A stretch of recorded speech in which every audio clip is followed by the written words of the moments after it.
Welcome to Meet the Thriller Author, the podcast where host Alan Peterson interviews mystery and thriller writers from around the world. A thriller author himself, Alan brings listeners engaging conversations with everyone from best-selling legends like Lee Child, Walter Mosley, Frida McFadden, and Dean Koontz to exciting new voices in the thriller and mystery genre. For show notes, archives, and more, visit thrillerauthors.com, where you can also check out Alan's own thriller novels and join the Thrilling Reads newsletter. And don't forget to rate and review Meet the Thriller Author on your favorite podcast platform, especially Apple Podcasts and Spotify. And now let's dive in. The latest episode starts right now. Hey everybody, this is Alan with Meet the Thriller Author, and on the podcast today, I'm excited to be joined by Nicole Trope. She's a USA Today and Amazon best-selling author whose latest novel, My Daughter's Secret, is an emotional and suspenseful story about a mother uncovering shocking truths after the sudden death of her daughter. Nicole lives in Sydney, Australia. She's written numerous best-selling thrillers that have captivated readers all around the world. So very excited to talk to you today. Welcome to the podcast, Nicole.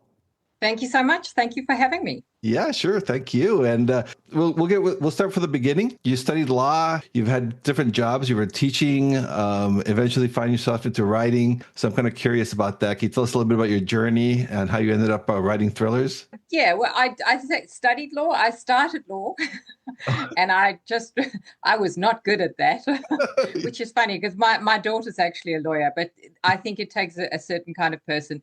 But once I dropped out of law, I studied English literature. I did a master's degree in English literature, and the next best step was to become a teacher. So I became a high school English and drama teacher. But I think the plan was always, interestingly enough, to write. And I didn't actually realize that I'd had that plan, and I was always writing, obviously, poems and short stories. But a friend of mine went away and he came back after a few years overseas, and this was before you could communicate all the time. And he phoned me, he said, "What are you doing?" And I said, "I'm doing this and I'm doing this and I'm going to write." And he said, "Oh yeah, that's exactly what you've always said, that was what you were going to do." So the plan was always there. I taught high school for about 4 years until I fell pregnant with my first child. And then it was time for me to stay home. And that's when I started really seriously writing. So, yeah, and here we are. It sounds quick and simple, but it wasn't. It took a long, long, long time to get published. Yeah, even when those people have overnight success, it's really never overnight, is it? It's never over. There's no such thing. Not for writers, I don't think. Yeah, exactly. So that first book you wrote, was that The Boy Under the Table? Is that your first novel? So that was yeah. That was the first one. It wasn't the first. It was the first one that got published. There's plenty of them sitting in the bottom of a drawer that will never see the light of day. But yes. Yeah, so we have all of those. I think all writers have those somewhere. I'm curious too, because I remember I actually read My Daughter's Secret a couple of years ago. So it was published with Bookouture, and now it's coming out as a trade paperback through Grand Central. Yeah. So can you tell us a little bit about that? And what does it feel like now? Because your story's going to reach a whole new format, bigger distribution channel. How does that all feel? It's quite amazing. And I mean, I think when Hachette acquired Bookouture, I think that everything changed because they were a digital publisher, and now, of course, the reach is worldwide and everywhere. So I think that's made a huge difference to the Bookouture writers. So it's wonderful to have Grand Central support. And I have to admit that it was always a dream of mine to be published by Grand Central. So to have this going into stores, and this is not the first one. There's been a few others. It's actually wonderful just to see it, and it's wonderful to see the book popping up in book clubs and getting messages from people all over the States. That's the best part of it. It's the reward, shall we say. So let's talk a little bit about My Daughter's Secret here. I've always been curious about this. So what sparked the idea for it? So the story is about the death of a child. She's older. She's away at university, and it begins with the scene that begins it is two young girls coming home from a Halloween party, and they walk past a house that has no other decorations except a dummy hanging from a beam. And they're a little bit drunk and they're laughing and they know this house and they think, "Oh, it's so weird. Why is there only one decoration?" And then they go up onto the balcony and see it's not a decoration.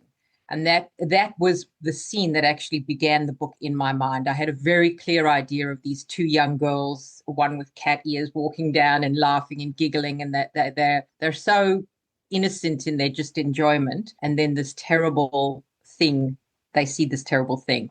And the minute that scene appeared, I knew who the mother was. And I knew that as a mother, if your child makes this terrible choice, the first thing you do is blame yourself. And then you want to know how it happened, why it happened. And that is what the book is, Claire's journey, the mother, to find out how exactly her daughter has made this choice, why she's made this choice. And what she uncovers is quite obviously, this is a psychological thriller, is horrifying and shocking. And that's basically what the story's about. Big part of this plot is the letters that she discovers. Did that come to you as you were writing it, or was that part of from the beginning as well? I don't know if it actually was part of the beginning, but there's a song that begins, "Dear Darling." It's a song, and so that for some reason that lyric kept repeating in my head, and that's where the letters started. And I thought, so it was kind of there, and I didn't understand how to connect the two. But then I wrote the first letter, and I thought, oh, okay, that's where that comes from. So I was kind of curious now, of course, without giving any spoilers. So what could readers expect from your books if they're not familiar with your writing? Well, I think what they can expect is I write about families in crisis. So I take a family on pretty much the worst day of their life and explore how that happened, why that happened, and how they go on from there. So what I feel like is that we all have dreadful moments. We all have bad days, bad years. And I feel like it's almost my way of dealing with how uncontrollable the world is. So I take a story and I pick it apart to figure out what's going on. You know, you see those headlines in newspapers, awful headlines, and you never know why something has happened. And that's what I do. I pick apart the why so that I can understand it, so that my readers can understand it. And what it does, it'll take you, it hopefully, which a lot of readers tell me, it takes you out of your own life. It gives you a look into somebody else's life. There's a lot of drama, a lot of suspense, and a twist or two. Yeah, it's so important for these domestic psychological thrillers. They've been so popular the last few years. I'm kind of wondering, because you've been writing them for a while, but it seems like the last 3 or 4 years I just kind of really have taken off. Why do you think us readers love that genre, those type of books so much? Oh, I think it's always interesting to read about somebody having a worse time than you are.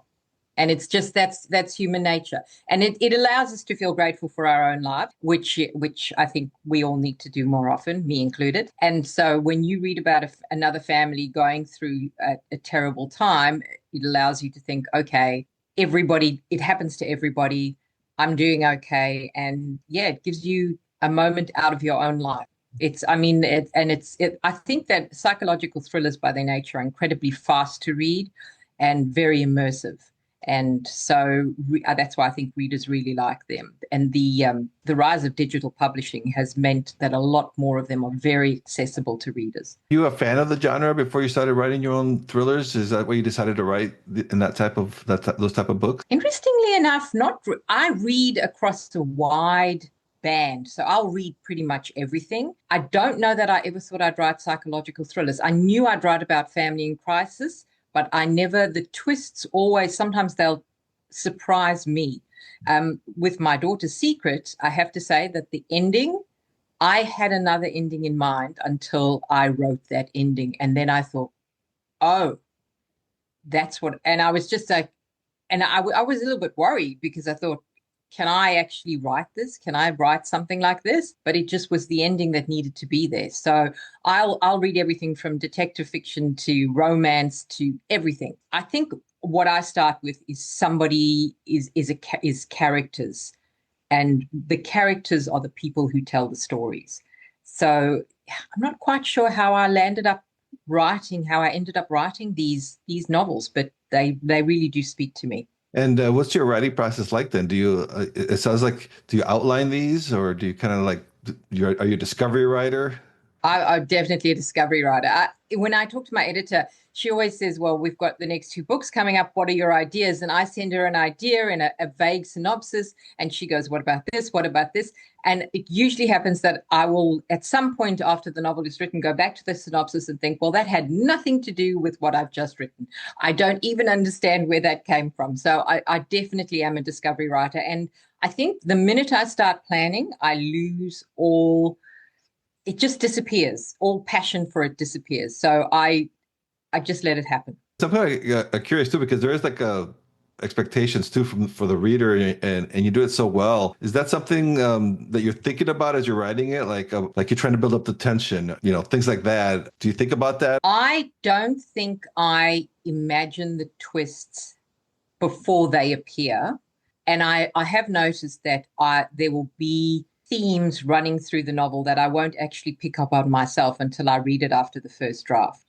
And I'll go, okay, so that's a reoccurring theme, and you've done it through all these characters. But in terms of the twists, sometimes I know that chapter endings should have a certain kind of an ending, so I'll try for that. But really, the first draft is always just about, as everybody says, telling myself the story. And the twists appear on their own. You're in Australia, and for my own books, I was kind of surprised fans from Australia reach out to me and email me, and it seems that they really do like this genre too. So, what's the market there for thrillers? And now that you're so international, do you see, what similarities do we have, like a reader fan from the United States compared to Australia, for example? I think Australians, so this might be a bit controversial. I think Australians have a tendency to, I've got a fan base here, but they have a tendency to like overseas writers in terms of genres like thriller and detective fiction before they'll like Australian writers. So you almost have to, it feels like you almost have to establish yourself overseas before the Australians go, oh, okay. So I had a small fan base from my previous publisher, but definitely having an overseas publisher and having overseas success has made a big difference. And there's a lot of, I think Australians, there's a rawness that they appreciate to Australian writing as well, that I didn't know Americans would appreciate, but they really, really do. I was quite surprised Americans are so interested in my work, and they are my biggest market. So I think they all like character development to a certain extent. There's possibly Australians will enjoy long form chapters more than Americans will, just because I have no idea why, and that's probably a generational thing at this point. But yeah, they all seem to enjoy the family character driven novel. Yeah, I think I've noticed that the change in the several years too. And I think maybe now with social media and the scrolling on TikTok, people like things shorter. It keeps getting shorter and shorter, it seems like. Absolutely. And I think that's true of all of us. I've noticed my own concentration span. I need to be invested almost immediately, or I'm not invested. Yeah. Even when you're looking at a book you're thinking about reading, and it's like, oh, really? Over 400 pages. Before it was like no big deal. We've definitely changed. Yes, we have, and all over the world. With regard to your writing process, do you always do you write every day? Do you try to set I'm going to write at the same time in the same place? I'm just kind of curious about your routine, your writing routine when you're writing your books. So I have an office space where I write, and a dog who writes with me. Doesn't contribute much. Mine's lying over there. He's very quiet, which is good. He's a standard poodle. I would say that I try to meet when I'm drafting. I try to meet like a 2,000 to 3,000 word count every day. I've got there's a couple of days where I have nothing else on, and therefore can write all day long. But what I find is that my ambition is that when I sit down at the computer, the chapter's already outlined in my head. So what I'm doing is every task, all my domestic tasks, everything else I'm doing, I'm working in my head, so that when I sit down, I don't sit down and just go, now what? Because I find that that's upsetting to me, and then I get frustrated. And what program do you use to write your books? Do you use like Word or Scrivener or Oh, something? just Word. Just Just Word? Word, yeah. No, I know people use Scrivener, but I looked into that once. It looked very complicated. Yes. Yeah. Well, I've interviewed over 200 thriller authors, and I think like 90% is Word. So that's Oh, the really? yeah, Okay. yeah, like Yeah. yeah. It's just amazing. And now there's even more stuff out there now. I'm like, No, I know. Now you can get AI to write a whole book for you. yes. Well, hopefully we don't have to worry about that too much because I don't think it's as, what is it? The hit a button and it'll automatically do it for us. I hope it doesn't get to that. I know. I think it's a big worry for authors. I know that there's a lot of major apps where all our work is uploaded. That I Yeah. mean, then there's just nothing we can do about it. Yeah, I think there's some good tools for like the research and stuff like that. But yeah, but that ship has sailed, I think. The whole AI, it's going to interesting to see what happens in the next few years. Yeah, it really is. It's going to be a very different world. Yeah, it will be. Yeah, that's for sure. So I was also kind of curious now. So you said you read all types of books. Do you still find time to read now? Now that you're busy writing these books, do you still find time to read for Oh pleasure? yeah. Reading is my greatest pleasure. So and it will never not be. So I mean every night. I read every night. I'm reading a Kristen Hanna book at the moment. And my favorite author is Terry Pratchett, would you believe? And Faye Weldon. And I think I've gone through stages. When I was in my teens, I read endless fantasy, and I haven't quite ever gotten back to fantasy, but I do. I love books. I love reading. I love the worlds that are created by other authors. And because I when I write, I images of a scene come to me. So when I read, that's how I read. I'm the movies in my head. As I noticed when I was looking at your Amazon page before the interview, so you have another book that's coming up. It's on pre-order. You have My Daughter's Secret that's coming out. So can you tell us about that? About what are you working on right now? What's coming up next for you? So the book that's coming out on the 17th of October is called What Have You Done? And it's a story about funny and Juliet as opposed to Julia, and it feels like it's the same name, but it's many books later. And she has had a stay in a psychiatric hospital, and she comes home. And in the psychiatric hospital, she accessed some dreadful, awful memories. And as the reader, you have to try and work out what is true and what is not. So that's quite an intense and very dark book, as is My Daughter's Secret. I think some of my novels are a lot darker than others, and the themes are quite dark. So, yeah, that's coming out. I just had a novel called The Therapist that came out a couple of months ago about a therapist who takes on a new client who is not quite as she seems. So there's a lot of stuff going on, and which is nice. It's always nice because it feels like I work and work and work, and there's only a few publications a year, but it's nice to have stuff coming out, especially now with My Daughter's Secret going into stores. And I really look forward to seeing readers' response to that. Even though it's been out for a while, it's nice to revisit this novel because it was the first novel I published with Bookouture, and therefore it's lovely to see a bigger readership respond to it. Oh, it's like a full circle kind of. I didn't realize that was your first book. It's your book. Yeah. Yes, it was. It was.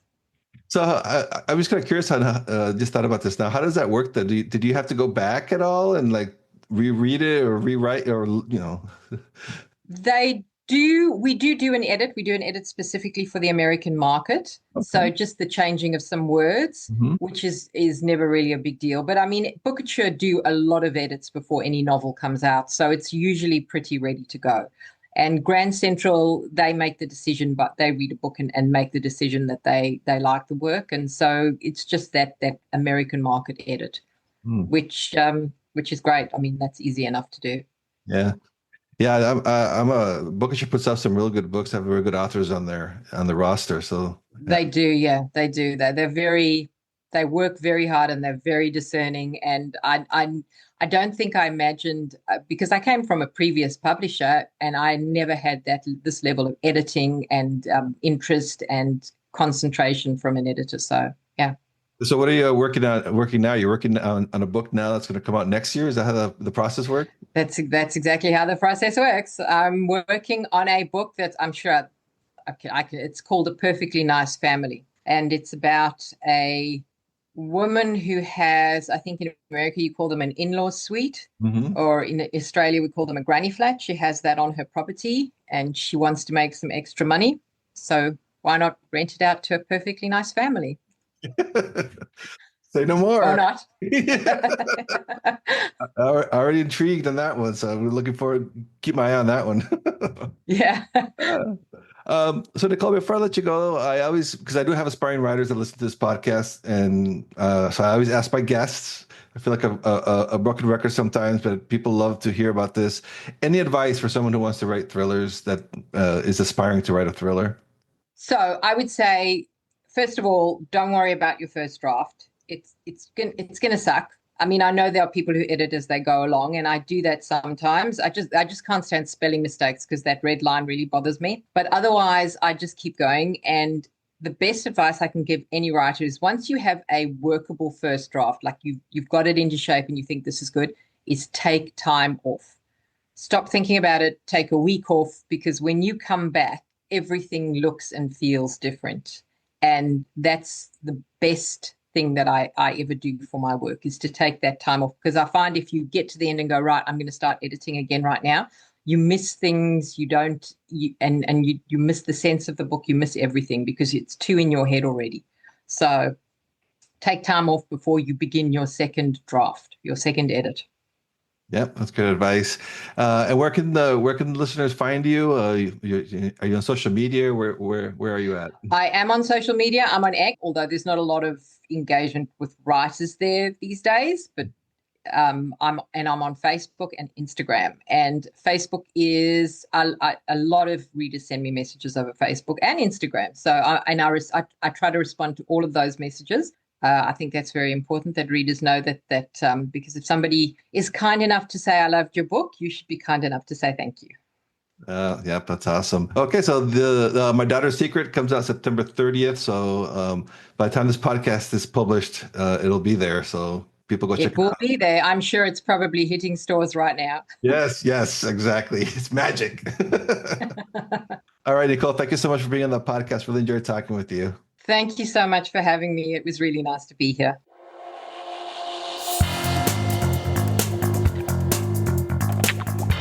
Thanks for listening to Meet the Thriller Author, hosted by Alan Peterson. If you enjoyed this episode, be sure to subscribe and leave a review on your favorite podcast platform. It helps other thriller fans discover the show. You can find all past episodes, show notes, and author interviews at thrillerauthors.com, including conversations with icons like Dean Koontz, Frida McFadden, and Lee Child.